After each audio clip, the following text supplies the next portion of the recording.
सरकार को वायु प्रदूषण पर कदम उठाती है, ध्वनि प्रदूषण पर भी कदम जो है सरकार को उठाना चाहिए।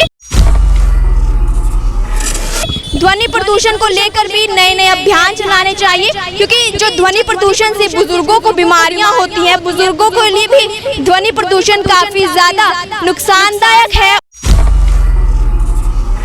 और युवा वर्ग के लिए भी नुकसानदायक है। तो युवा वर्ग को समझना चाहिए कि ये जो उनका स्वैग है वो दूसरे लोगों के लिए कैसे हानिकारक है। सरकार को इस पर कदम उठाना चाहिए। ध्वनि प्रदूषण पर किस तरीके से ध्वनि प्रदूषण को भारत में कम किया जाएगा।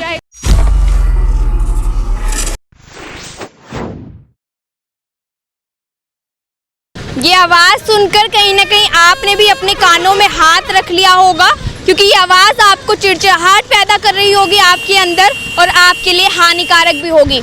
जब हम हॉर्न बजाते हैं तो इस तरीके की आवाज़ आती है जो आपके कानों में चिड़चिड़ाहट पैदा करती है।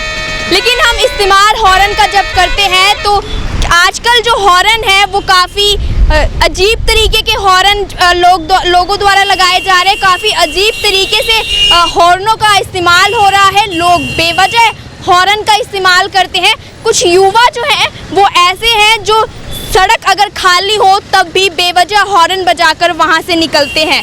तो आप देख सकेंगे कि किस तरीके से हॉर्न का इस्तेमाल लोग सड़कों पर करते हैं। क्या ये इसी तरीके से हॉर्न का इस्तेमाल होना चाहिए? हम बात करते हैं वायु प्रदूषण की और अन्य मिट्टी प्रदूषण की, अलग अलग प्रदूषण की बात करते हैं, पर कहीं ना कहीं अब हमें ध्वनि प्रदूषण पर भी ध्यान देना चाहिए, क्योंकि 20 से लेकर 10% तक लोग जो हैं हार्ट पर जो दिक्कत आती है वो ध्वनि प्रदूषण के कारण आती है। तो हमें ध्वनि प्रदूषण का भी ध्यान रखना चाहिए कि किस तरीके से इसे कम किया जाए। आम लोगों को इसका ध्यान रखना चाहिए। ज़्यादातर युवा वर्ग जो है वो हॉर्न का जब इस्तेमाल करता है तो काफ़ी गलत तरीके से इस्तेमाल करता है।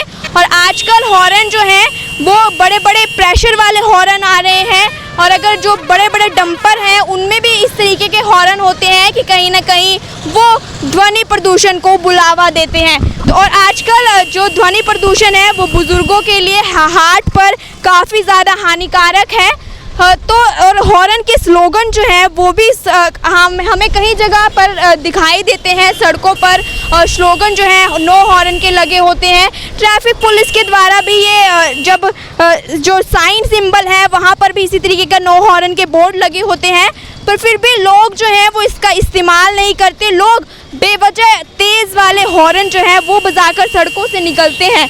हालांकि हॉर्न का इस्तेमाल सबसे ज़्यादा युवा वर्ग जो है वो करता है। युवा जो है वो बेवजह हॉर्न बजाकर सड़कों से निकलते हैं और कहीं ना कहीं उसे अपना स्वैग मानते हैं। अगर वो एक्टिवा बाइक पर निकल रहे हैं तो अजीब तरीके से एक तो उनकी ड्राइविंग भी होती है और साथ में हॉर्न बजाते हुए गलियों से सड़कों से निकलते हैं।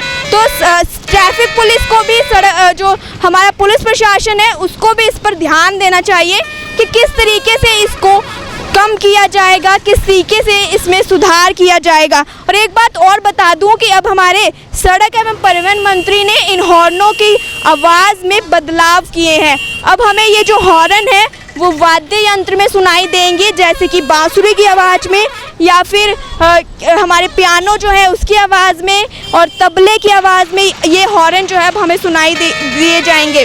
देखते हैं कि ये बदलाव कब होगा, कब हमें ये बदलाव देखने को मिलेगा।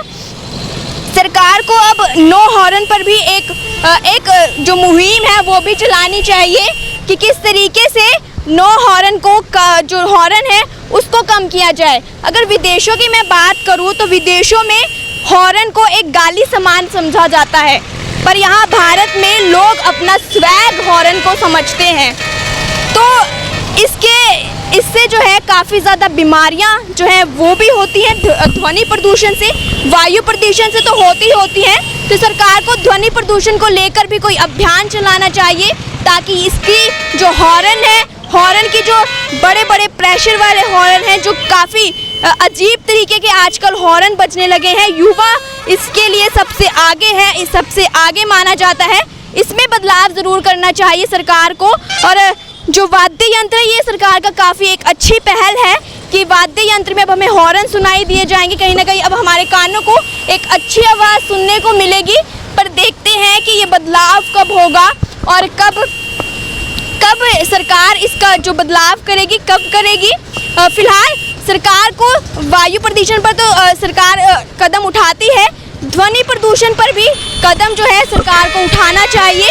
ध्वनि प्रदूषण को लेकर भी नए नए अभियान चलाने चाहिए, क्योंकि जो ध्वनि प्रदूषण से बुज़ुर्गों को बीमारियां होती हैं, बुज़ुर्गों के लिए भी ध्वनि प्रदूषण काफ़ी ज़्यादा नुकसानदायक है और युवा वर्ग के लिए भी नुकसानदायक है। तो युवा वर्ग को समझना चाहिए कि ये जो उनका स्वैग है वो दूसरे लोगों के लिए कैसे हानिकारक है। सरकार को इस पर कदम उठाना चाहिए। ध्वनि प्रदूषण पर किस तरीके से ध्वनि प्रदूषण को भारत में कम किया जाएगा। अंबाला न्यूज़ अपडेट्स को इंस्टाग्राम, ट्विटर, फेसबुक और यूट्यूब पर फॉलो और सब्सक्राइब ज़रूर करिएगा और डीएम करके हमें ज़रूर बताइएगा कि आपके लिए ध्वनि प्रदूषण कितना हानिकारक है और क्या ये हॉर्न बदले जाने चाहिए, क्या युवा वर्ग को इस पर ध्यान देना चाहिए। कैमरामैन अमन राज के साथ मैं दिव्या सिंह, अंबाला न्यूज़ अपडेट्स।